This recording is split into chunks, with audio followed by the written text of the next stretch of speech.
What's up, comic book fans? It's the Emerald Enthusiast, the co-host of the Emerald Echo podcast, and I am so excited to show you the latest additions to my Green Lantern collection. These are all 1 of 1,000 foil variant covers to Green Lantern #1 that just launched this year, written by Jeremy Adams, and the corresponding rings.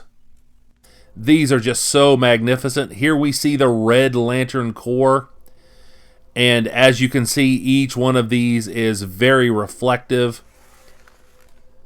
Up next we have my favorite one, and I'm sure that's a shock to no one, but this is the Green Lantern Corps symbol.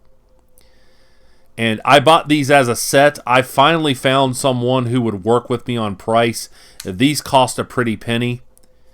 And as you can see here, we have the Black Lantern Corps symbol. And I finally found a seller who would accept a best offer. Here is the Indigo Tribe. Oh, these are just so gorgeous. I may end up getting these graded at some point. And here we see the Orange Lantern Corps symbol. I do wish that the color was a little bit more saturated on this one, but nonetheless, it's still very attractive. Here is the White Lantern Corps symbol. You can buy these individually, but they still aren't cheap since there's only 1,000 of each one made. Here is the Blue Lantern Corps symbol. That is also very attractive. And here we see the Sinestro Corps. And last but certainly not least, we have the Star Sapphire symbol. Again, these are very reflective, very attractive as collector pieces. As soon as I saw Jeremy Adams post the video of his comps on Twitter, that's when I knew that I had to have these.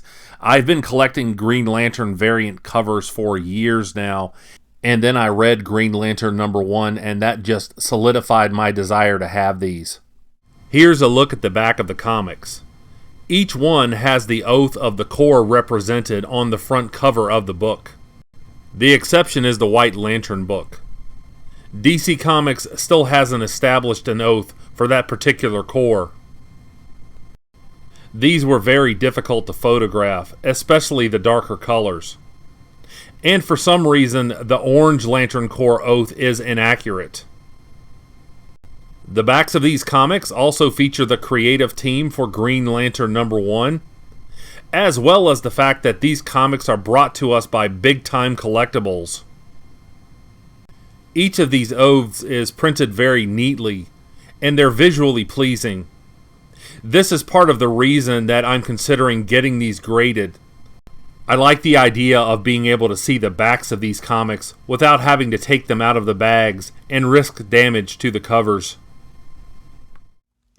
And now I'll take a look at the individual rings. And here we have the Star Sapphire ring. I really like these glossy finishes on each one. And you can get these on your fingers. These are wearable.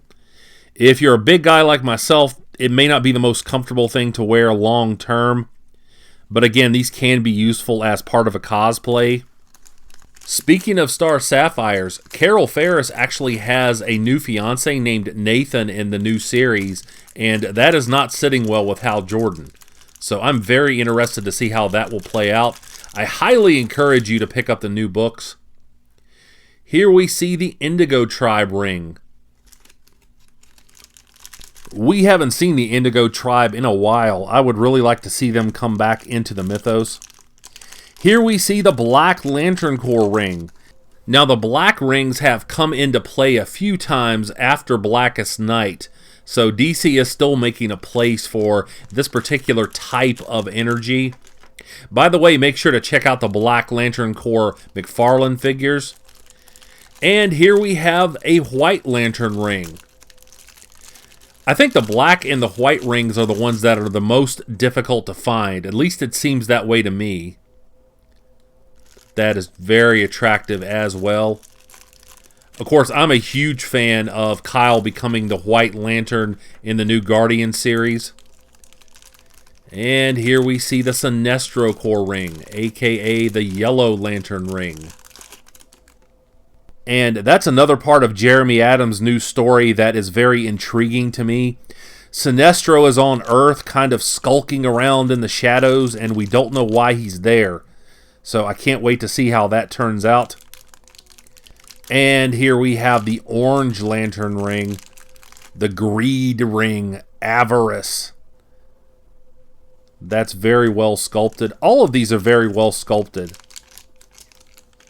I'm very happy to have another set of these. Whoops.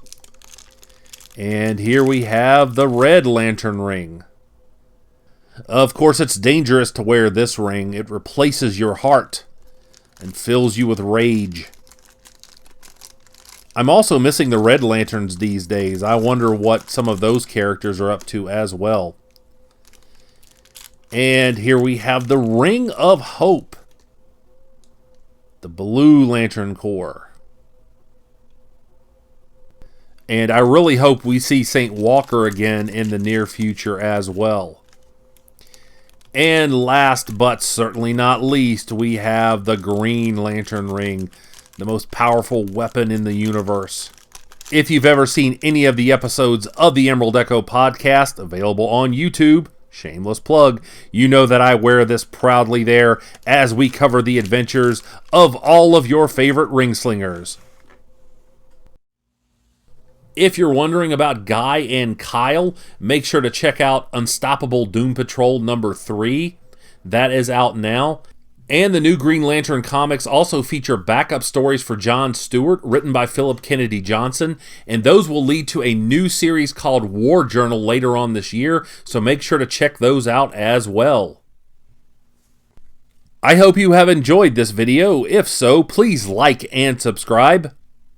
Make sure to check out my many other Green Lantern product reviews on this channel. And of course, remember to listen to the Emerald Echo podcast, which is available right here on YouTube as part of Multiverse Musings the Vidcast. And until we meet again, this has been the Emerald Enthusiast, and thanks for watching.